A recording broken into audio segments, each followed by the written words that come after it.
Selamat datang lagi di Deep Dive kita. Kali ini kita mau langsung aja nih bedah soal bantuan subsidi upah, BSU ya, buat tahun 2025.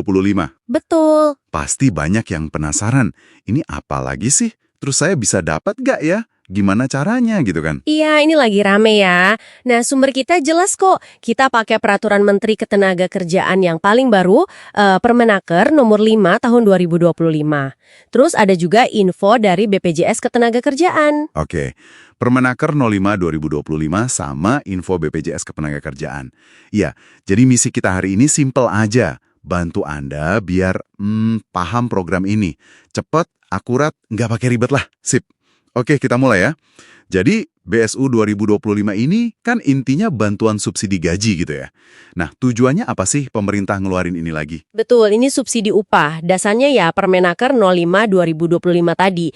Tujuannya secara umum sih buat menjaga daya beli Anda sebagai pekerja gitu. Jaga daya beli ya. Iya, di tengah kondisi ekonomi sekarang ini kan, harapannya sih ya dengan ada tambahan dana ini Anda tetap bisa belanja kebutuhan pokok gitulah.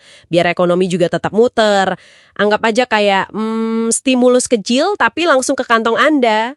Oke, stimulus mikro, paham. Menjaga daya beli. Nah, ini nih yang penting. Siapa aja yang bisa dapat? Kriterianya gimana? Nah, kriterianya ini lumayan spesifik ya. Pertama, jelas harus WNI, warga negara Indonesia. Buktinya pakai NIK KTP. Oke, WNI, NIK, standar lah ya. Betul. Terus yang kedua, dan ini penting banget nih, Anda harus jadi peserta aktif program jaminan sosial BPJS Ketenagakerjaan. Aktif ya statusnya. Iya, aktif. Dan ada batas waktunya. Sampai dengan bulan April 2025. Jadi status aktif di bulan April itu krusial. Oke, WNI, peserta aktif BPJS Ketenagakerjaan per April 2025. Terus soal gaji gimana? Kan sering ada batasannya tuh. Nah, bener. Ada batasan gaji atau upah. Paling banyak itu 3,5 juta per bulan. 3,5 juta ya? Iya. Tapi, nah ini dia ada tapinya. Ada pengecualian penting. Kalau Anda kerjanya di wilayah, di daerah, yang UMP atau UMK-nya itu di atas 3,5 juta rupiah. Oh, jadi UMP, UMK daerahnya lebih tinggi dari 3,5 juta? Betul. Nah, kalau kasusnya gitu, batas gaji Anda buat dapat BSU ini ngikutin UMP atau UMK tersebut. Bukan pakai yang 3,5 juta lagi. Tunggu. Biar jelas nih. Misal UMP di daerah saya 4 juta pas, gitu. Berarti batas gaji saya buat bisa dapat BSU jadi 4 juta juga, bukan 3,5 juta. Tepat sekali. Batasnya jadi ngikutin UMP UMK yang lebih tinggi itu. Tapi ada catatan lagi, ada pembulatan ke atas. Dibulatkan ke atas, gimana tuh? Iya, sampai ratusan ribu penuh. Jadi contoh tadi, kalau UMP 4.050.000 rupiah, ya batasnya jadi 4.100.000. Gitu. Oke, paham. Dibulatkan ke ratusan ribu terdekat di atasnya, ya? Iya, dan perlu dicatat juga ya, ini penting, BSU ini nggak berlaku buat ASN, anggota TNI, sama Polri.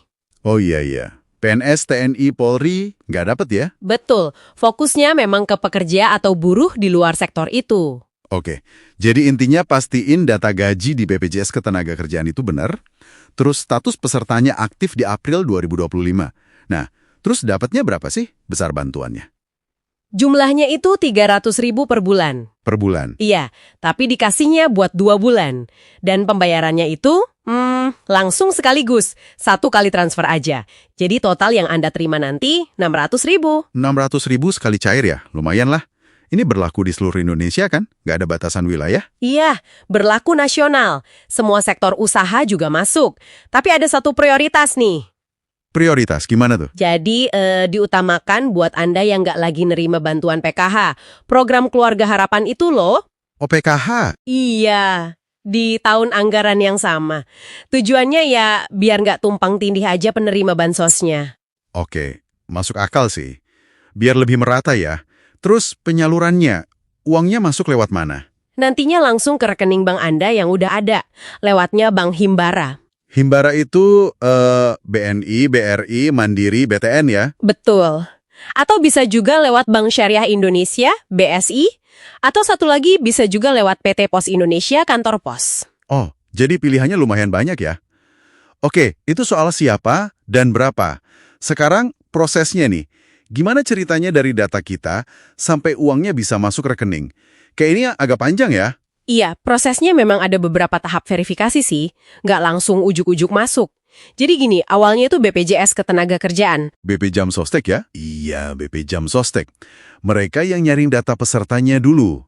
Sesuai kriteria tadi itu, aktif April 2025, NIK-nya valid, batas upahnya sesuai. Nah, data calon penerima ini, kalau udah disaring, terus diserahin ke Kemenaker, Kementerian Ketenagakerjaan. Oke, data dari BPJS Ketenagakerjaan dikasih ke Kemenaker. Terus di Kemenaker diapain lagi datanya? Nah, di Kemenaker ini ada proses namanya pemadanan data. Mereka cek silang lagi, dicocokin sama data penerima PKH misalnya. Terus sama data ASN, TNI, Polri juga. Buat mastiin nggak ada yang double atau yang sebenarnya nggak berhak tapi masuk daftar. Oh, dicek macem-macem ya? Iya, terus kesesuaian NIK, nama, sama nomor rekening juga dicek ulang di sini. Pokoknya disaring lagi lah. Nah, kalau udah lolos semua filter di Kemenaker, baru daftar penerima finalnya ditetapin. Habis itu, dananya ditransfer ke bank penyalur. Bank penyalur itu yang tadi, Himbara, BSI, atau POS ya, itu mereka langsung transfer ke kita gitu. Hampir. Jadi bank penyalur itu pun masih ada satu kali cross-check terakhir. Dicek lagi. Iya, mereka mastiin lagi data rekeningnya, nomornya, namanya, itu cocok nggak sama data NIK penerima yang dari Kemenaker. Kalau udah oke semua, baru deh 600.000 itu ditransfer ke rekening Anda. Wow, berlapis juga ya prosesnya. Tujuannya biar akurat dan tepat sasaran gitu ya? Betul sekali, minimalisir kesalahan lah. Oke, prosesnya lumayan ketat ya. Nah, sekarang dari sisi kita nih, pekerja. Gimana caranya kita bisa tahu nama kita ini masuk nggak sih sebagai calon penerima BSU? Ngeceknya kemana? Nah, ini gampang kok ngeceknya. Ada beberapa cara resmi. Anda bisa cek langsung ke websitenya BPJS Ketenagakerjaan, alamatnya bpjsketenagakerjaan.go.id. Oke, website BPJS Ketenagakerjaan. Atau biasanya suka ada website khusus BSU juga. Coba aja cek bsu.bpjsketenagakerjaan.go.id. Selain itu, bisa juga lewat aplikasi JMO. Oh, aplikasi Jam Sostek Mobile di HP itu ya? Ya, betul. Itu praktis juga. Ada cara lain nggak? Mungkin ada yang kurang familiar sama website atau aplikasi. Lewat telepon gitu bisa? Bisa juga. Kalau Anda kerja di perusahaan, HRD atau bagian personalia biasanya bisa bantu cek lewat portal SIPP.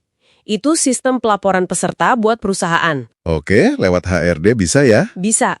Atau kalau mau nanya langsung bisa juga kontak call center 175. Itu nomornya BPJS Ketenagakerjaan. Sip, 175 ya. Nah, ini juga penting nih. Gimana kalau ternyata pas dicek, data rekening kita ada yang salah? Atau udah ganti rekening gitu? Ngurusnya gimana? Nah, ini bagus pertanyaannya. Kalau data rekening bank Anda, misalnya nomornya salah atau udah nggak aktif, atau mungkin Anda udah ganti bank, itu bisa diupdate kok. Caranya? Bisa lewat aplikasi JMO tadi, di situ biasanya ada menu buat update data.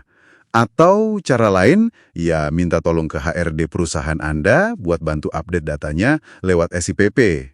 Oke, JMO atau SIPP ya? Iya, pokoknya pastikan banget NIK, nama lengkap sesuai KTP, terus nomor rekening bank yang aktif, sama nomor HP Anda juga, itu udah bener semua dan terupdate di datanya BPJS Ketenagakerjaan. Ini kunci banget biar nanti pas pencairan lancar jaya. Oke, jadi penting banget ya data kita harus valid dan update. Penting banget. Oke deh, jadi kalau kita rangkum cepet nih ya, BSU 2025 ini intinya bantuan Rp600.000 sekali cair.